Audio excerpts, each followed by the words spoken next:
Welcome back to Talking Dragon Age, the show where I talk about Dragon Age. This is the final part of my Old Gods series of videos, and will primarily be focusing on the Archdemons and the Calling. For starters, let's look at Fen'Harel. Obviously, as an Archdemon, she tried to destroy the world, doing all sorts of unspeakable things to the people of Ferelden. But upon being freed of the Blight, she was no longer commanding the Darkspawn Horde, nor was she emitting the Calling, presumably because she was awake. It's worth noting that the Archdemons do not emit the same calling that the sleeping Old Gods do.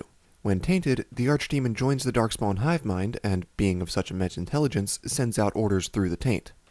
So all the sleeping Old Gods emit the calling, though little is known about what it truly is. Why do the Old Gods emit it? Why do only tainted creatures hear it? And what makes them drawn to it? Let's take a look at Corypheus. Before he was awoken in Legacy, he emitted his own kind of calling, but it was calling specifically for the blood of Hawks, since that's what was holding him. That seems different than what the Old Gods do. When Corypheus was in his prison, he didn't even know he was emitting the calling. It was subconscious. Upon his being freed, that stopped. In Inquisition, he uses Blight magic to mimic the calling of an Old God. That is to say, the true calling from the Old Gods is not Blight magic itself. It's just that, because of his connection to the Blight, Corypheus was able to use that to emulate what the Darkspawn are hearing. But as I was saying, while Corypheus was asleep, he didn't know he was emitting the calling. So it's totally plausible that the Old Gods are the same way, emitting the calling subconsciously. Then again, Corypheus' calling is different in many ways. For one, those that heard it understood what he was calling for. The Old God's calling, on the other hand, is described as little more than just noise. In any event, we still don't know what causes it or why the Darkspawn follow it. If we take a look at what the Mother and her followers say in Awakening, it seems that the Darkspawn interpret it as beautiful music. On the other hand, there are the Grey Wardens. Different Wardens describe the calling different ways, but they mostly pretty much follow the same theme of it creating the sensation of a shadow looming over them. Given that the Darkspawn taint is considered completely evil, it makes sense that the Darkspawn and Wardens have two different interpretations. I'm not sure there's a single correct interpretation, it may be naturally ambiguous, but I have to wonder, is it misunderstood? It appears that the Darkspawn follow it on instinct. It's not that they choose to follow it, they just do. That's kind of the Architect's whole point. Some of his awakened disciples were happy to be free of it, while others, like the Mother, missed it terribly. In the Western Approach, we can find an ancient Warden logbook from a time well before Clarel. It says when they came close to an Old God's prison, they began to physically hear the calling, as opposed to just in their minds. They could feel the vibrations in the air, it even shook the stone like a tremor. In the World of Thetis Volume 2, on page 106, we find a letter written by Cardal about finding the former prison of an Old God, presumably Fen'Harel, considering where it was. The most interesting thing he said was that when they entered the room, they felt something strange. Keep in mind that these are veteran Darkspawn fighters. Yet when they entered this room, they got a very bad feeling that, as described by Cardal, stirred the brain in your skull, made the hands go numb. It says none of them have slept right since, and it ends by saying, "I'll kill my way through a Darkspawn horde and whistle as I go. I'll look an Archdemon in the eye if I have to, but the chains that hold those monsters bound, I want nothing to do with." The way he talks about it, what if the Old Gods aren't the ones emitting the calling? What if it's the prison itself? What if the magic holding them there emits some kind of noise, and that's what the Darkspawn are hearing? That's possible. But I think it's now time to consider something else. Solas abhors the idea of killing the Old Gods. Why? Well, let's take a look at some of these scenes with him. If someone fought through the deep roads and killed the Old Gods before they could be corrupted, woof, no more blights, ever. The Wardens sacrificed their lives and saved the world. That's madness. For all we know, killing the Old Gods could make things even worse. We must stop the Wardens from carrying out this insane plan, Inquisitor. To seek out these Old Gods deliberately, in some bizarre attempt to preempt the Blight. And calling the army of demons. That's my favorite part. The demons are nothing. They're a tool. A tool that gives Corypheus an army. That's not the point. Even if they could succeed, the entire idea is wrong. The Blight is not something one smugly outsmarts. Corypheus interfering is the real problem. The Blight is the real problem. And the Wardens are trying to end the Blight forever. Yes! Would it have worked? Do you know? Did they? Those fools and duty. Responsibility is not expertise. Action is not inherently superior to inaction.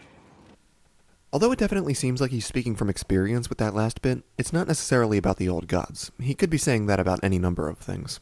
But as for the rest of it, it seems less like he's speaking from experience and more like he just knows more. So why? Why would killing the old gods make things worse? I have a few ideas. Number one, in the banter with Blackwall, Solas is asking to confirm the Grey Warden's belief. Without Archdemons, there can be no Blights. Is that the reasoning? The obvious thing here is that the calling keeps the Darkspawn occupied. So if all of them are slain, what's to keep the Darkspawn from just going on a complete rampage? That's perfectly reasonable, but there are other possibilities. I saw one commenter bring up an interesting theory on my last video, that the old gods and or their prisons are part of what's keeping the Evanuris contained. As in, if they are all slain, then the Evanuris would be able to break free. That doesn't match the old war theory, and I'm not sure how Solas would have actually done that, but it is an interesting idea. Besides that, trying to make sense of what he says, I wonder. These lines here. Would it have worked? Do you know? Did they? Even if they could succeed, the entire idea is wrong. The Blight is not something one smugly outsmarts. I'm wondering, what if this has something to do with the old gods not being killed in the first place? We know something imprisoned them. Regardless of what it was, why weren't they killed? Was it because they couldn't be?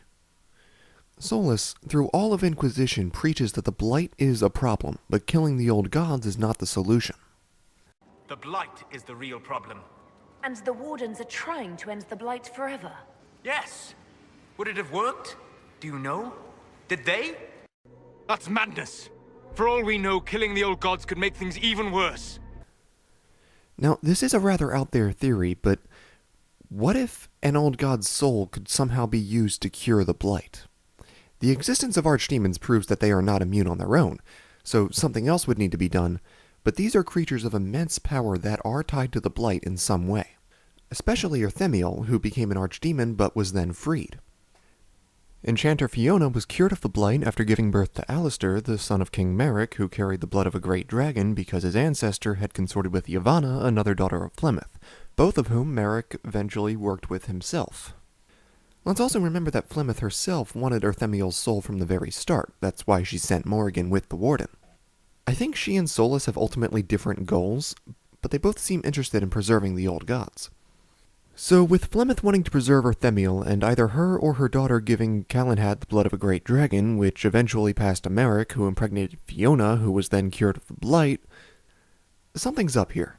I couldn't say what, but dragons and the Blight and Flemeth and her daughters and Solas, there's writing on the wall here, except it's in Elven, so we don't know what the hell it says.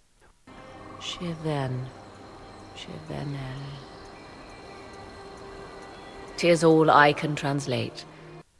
So I think we're just about done here. Let's do a quick recap.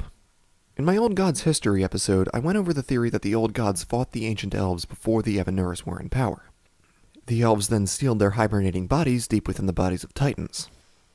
In my Old Gods Nature episode, we discussed the idea that the Magisters breaching the Black City is what allowed the Old Gods to re-enter their bodies after having been trapped in the Fade.